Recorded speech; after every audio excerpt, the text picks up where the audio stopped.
另外，为着要来推广氢气的能源，台湾呢是头一届来举办 H2GP 氢能模型车的比赛，由高雄中正高工的学生以468人的成绩摕到冠军。因伫今年8月底是会代表咱台湾去到德国来参加世界的总决赛。4、3、2、1，请开始。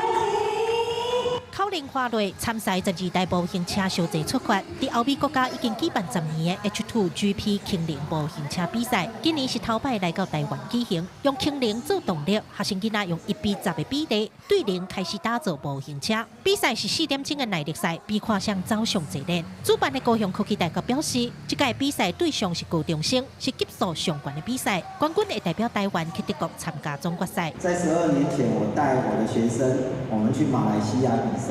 得到了世界冠军，那一刻开始，我就跟自己讲，我们应该要有这样的比赛扎根在我们的高中生身上。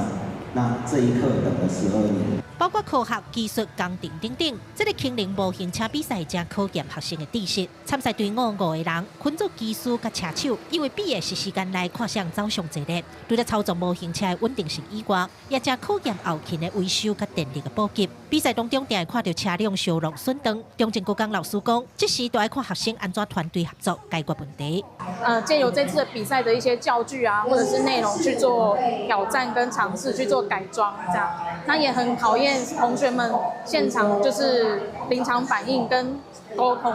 学生用英语甲大会技术人员沟通排解问题。比赛考验的唔但技术，也有语言能力。今年拢总有10间学校、12支队伍来参加。最后是由高雄的中正高工以468人的成绩摕到冠军。伫8月底会代表台湾去德国参加全国赛。记者柯家做柯兆勇高雄场报道。